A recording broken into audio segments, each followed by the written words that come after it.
Many blessings out there. So my name, if you don't know, is Jason, and such a deep part of my life is meditation. And I recently just shared, actually right before this as far as recording, but when you see this it'll be maybe some space in between.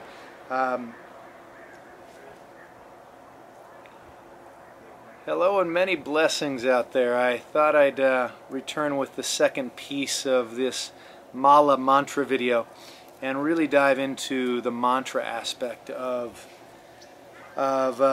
meditation. Meditation's been a core piece of my life for the last dozen years or so, and most of that time I've worked with the Mala as well as mantras. I'm going to put this up because the next piece of this is more about the mantras. The power of mantra, the power of sound. I went into this a little bit in the last video about the power of sound, as far as everything having a sound and a vibration, all the way to the deepest level of subtlety that takes us back to source. And then that's the evolution. The evolution is from source into this level of gross element, the physical body, the physicalness of this universe. And all of those elements, us, the wind, waters, everything, there's a sound in there, a vibration in there. And so the yogis discovered that actually using the power of sound, the merging of certain words and sounds together, actually created a transformation in an element, a transformation within ourselves, a transformation in our thoughts, a transformation of how we move in the world, how we view the world, how we see the world, and actually even a transformation in being able to see the different levels and layers of consciousness, the different layers and levels of the vibrations of consciousness. This can all be done through mantra. So each mantra has a purpose and intention. It either devotes its energy to a specific deity, which is just another, a deity is another form of energy that is an archetype that holds and courts certain energies, or that embodies, who embodies certain energies. So when we do a mantra towards a certain deity, we're actually not surrendering or losing ourselves. Well, you can surrender and lose yourself in that deity, which is part of the bhakti path.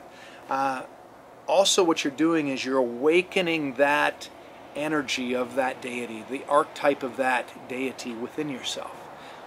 So you're inviting the qualities of Lakshmi, when you're doing a mantra to Lakshmi, you're doing a mantra to awaken the abundance, the prosperity, the sacredness of this world, of this plane, and ultimately arriving to enlightenment through the deity of Lakshmi. You can do it to Kali, you can do it to Shiva, to Vishnu. The deities are so many that, and they have very specific intentions or archetypes or energies. So when you do a mantra, you're doing it, you may be doing a mantra to Lakshmi or Durga or Kali, but you're awakening Lakshmi, Durga or Kali within yourself. You're awakening the vibrations of the energies and purifying anything that doesn't align with that energy. Om Namah Shivaya, if you're doing Om Namah Shivaya, if you're chanting that or doing that as a mantra, then you're awakening Shiva within yourself. The mistake a lot of us make is we do a chant or a mantra or a prayer to God or to a deity out there, and we see the deity out there, but we don't see it here. The reality is the magic actually is occurring when we're actually invoking that deity, invoking God within us, out there, in here, everywhere. So when we're doing the mantra, we must remember, it's important to remember that we're invoking that within us, that it is there, that we're just awakening or reawakening that energy within us. So the mantra is that vibration that we use to awaken that. Now there's a very important piece of this.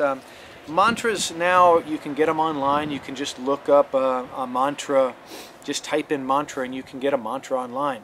You can get it out of a book. You can get it from a friend. But there's a different vibration or a power that is carried through a lineage.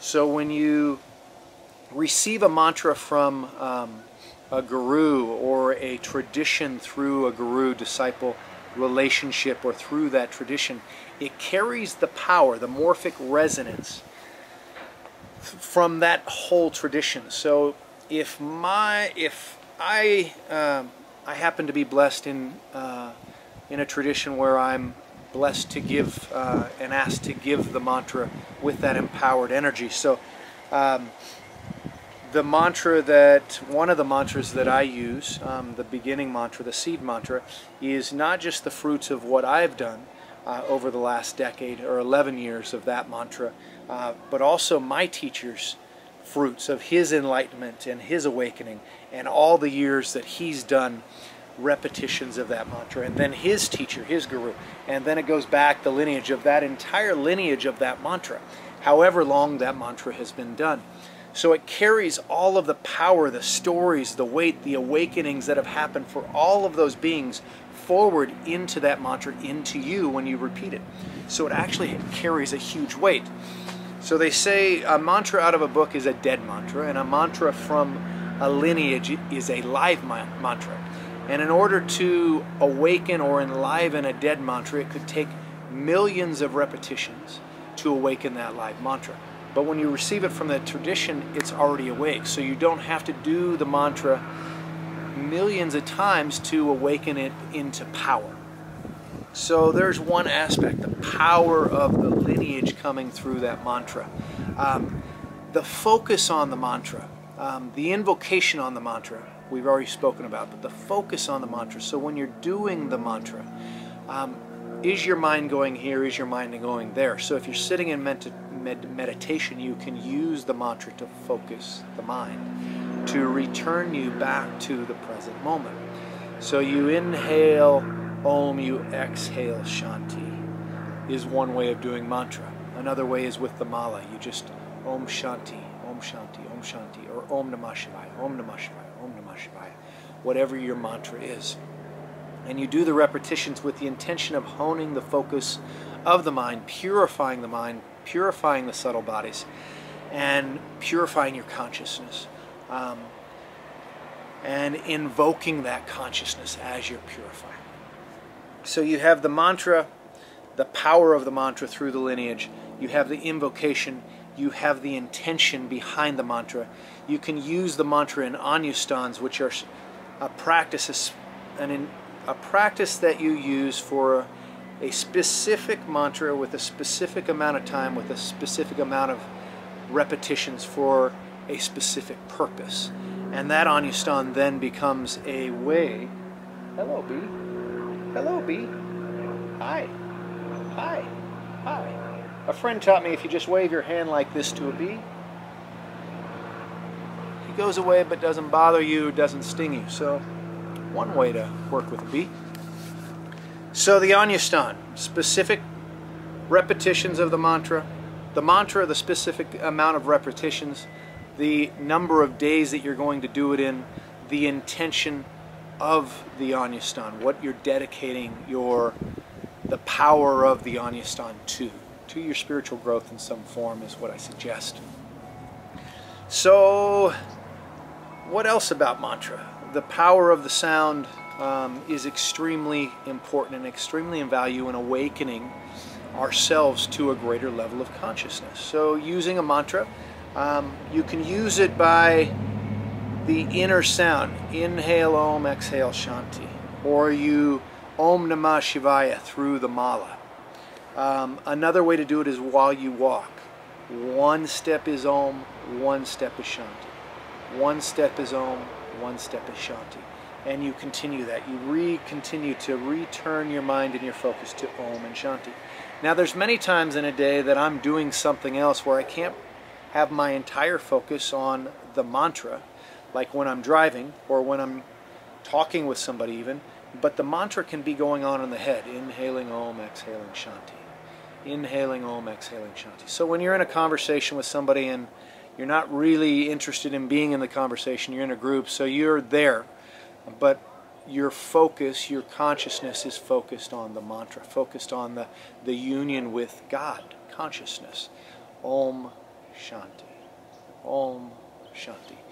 And then, like when you go to sleep, instead of just going to sleep, going to bed, just closing off, shutting off the world without any consciousness, you bring the mantra into bed. Inhale Om, exhale Shanti. And you just continue with the Om Shanti until you pass out. And if that is threaded through and deepens enough, that groove deepens enough, you may be awakening in the morning with Om Shanti. You may discover that you were doing Om Shanti all the way through your sleep. The focus of that mantra just becomes part of your life. It's not a diet to do just for an Anyasthana for a week. It's integrating it, bringing it in as a core piece of your life. So you have that mantra to focus on, and you're returning to that intention of communing with God constantly. Communing with the power of that lineage constantly if you are aligned with the lineage, etc. So the power of mantra has been the centerpiece of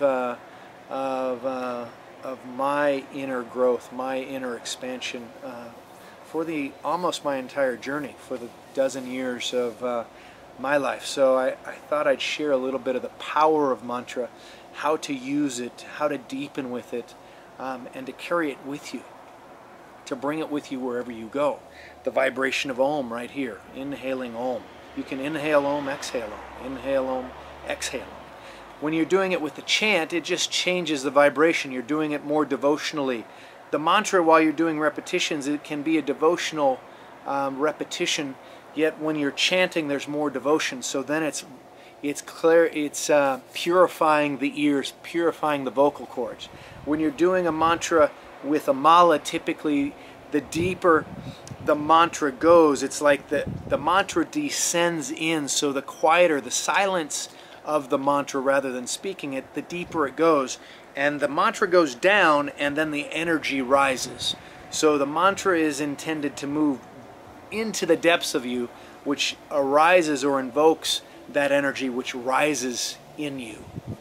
So the mantra goes deeper as you use it more in a form of silence. So if you repeat it outwards, that's one form, one vibration. As you whisper it, it's going to be another vibration. As you repeat it just with the mouth but no words, it's going to have another level of vibration. And then when it's silent, it descends even deeper and deeper and deeper and deeper. The depth of that silence of the mantra then unearths even those deepest nadis and wells within us and awakens that deity or that energy within you of the mantra, and it springs out. It's like you're going in with the mantra deep into the roots of the earth, and then the branches and the leaves and the flowers grow from that mantra, and those are the vibrations and the fruits. That is mantra in a nutshell, very simply, very easily.